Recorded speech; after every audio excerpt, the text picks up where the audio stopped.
Hey guys, what's up and welcome back to another video. अनि आजको भिडियोमा म अनबक्सिङ गर्दै छु. अब के अनबक्सिङ गर्दै छु त्यो हजुरहरुलाई मैले भन्नु पर्दैन होला.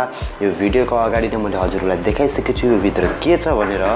अनि अब म यसलाई खोलेर हेर्छु है त यो भित्र यो प्याकिङ कस्तो छ. मैले पर्चेस गरेको चाहिँ amazon.in देखि हो.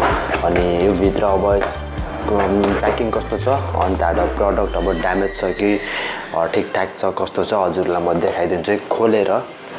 अनि सबभन्दा बाहिर चाहिँ नि यस्तो आउँछ यसको डिटेल्स छ यसमा. अनि यो प्याकेट अनि यतापट्टि पनि छ यसको डिटेल्स यसमा. अनि यसलाई म खोल्छु.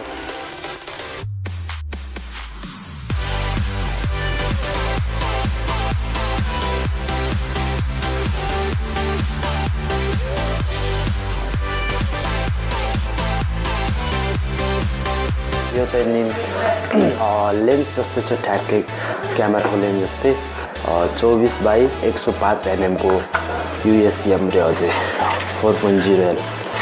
अनि यो बक्स भित्र फेरि एउटा यस्तो यो प्याकिङ भित्र यस्तो बक्स आउँछ यसको. अनि यस्तो छ बाहिर यसको फोटो यहाँ चाहिँ कप लेखेको छ. अनि EF 24/105 mm को लेन्स यसमा लेखेको छ है.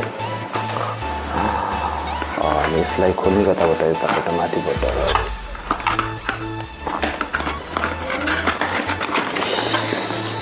मेन पार्ट आयो. वाउ हेर्दाखेरि अब यसलाई पनि खोल्छु म.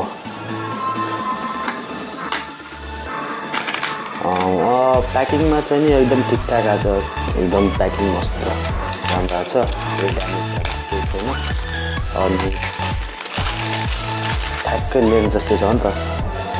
त्यति गरुङ्गो छैन एकदम लाइट वेट छ.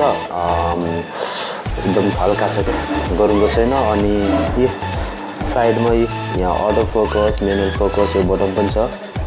तर यो यताउति चल्दैन हल्दैन.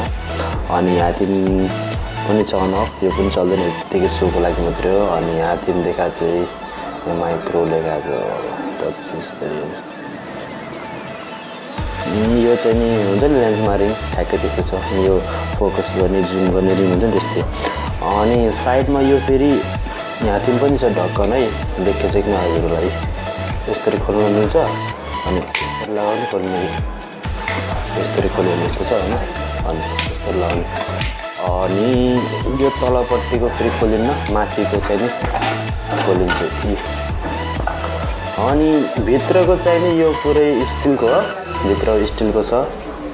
अनि ग्रिप पनि दामी छ. च्याप्पा हातमा समात्न मिल्ने रहेछ. यस्तो स्लिप हुन्न हातमा यस्तो छ नि त यसको ग्रिपमा. यो चाहिँ यहाँ तिम्रो रबरको छ यहाँ तिमी त्यही भएर च्याप्पा हातमा समात्न मिल्छ स्लिप हुन्न. अनि यहाँ तिमी लेखेको छ Kayani lens made in India. भित्र स्टिलको बाहिर प्लास्टिकको छ. बाहिरबाट यो ग्रिप्स चाहिँ नि. अनि यस्तरी अर्डर मिल्छ. ठिकै छ. यसको यो बाहिरको कलर चाहिँ जान्न जस्तो छ हेर्दाखेरि. अब पछि अब के हुन्छ है. तर हेर्दाखेरि चाहिँ जान्न जस्तो छ राम्रै छ. अनि यो ढक्कन यस्तो छ. अनि यस्तो छ लक सिस्टम है यसको. यहाँ चाहिँ खोल्यो अनि बन्द भयो होइन. यस्तो छ हेर्दाखेरि जोस् यस्ता हेर्दाखेरि चाहिँ नि ठ्याक्कै लेन्स जस्तै छ क्यामेराको लेन्स जस्तै. यो चाहिँ नि अब यसमा कफी सफी नि पिउनुहुन्छ. अनि मैले चाहिँ नि यो खास लिएको मेरो भिडियोहरूमा मैले ब्याकग्राउन्डमा टेबलमा राख्नको लागि हो. त्यस्तो हल्का सोको लागि हेर्दाखेरि लेन्स जस्तो देखिन्छ नि त. अनि त्यही हो आजको यो भिडियोमा. मन पर्यो भने लाइक गरिदिनु सेयर गरिदिनु. अनि don't forget to subscribe my YouTube channel. Keep watching my all video. Bye bye.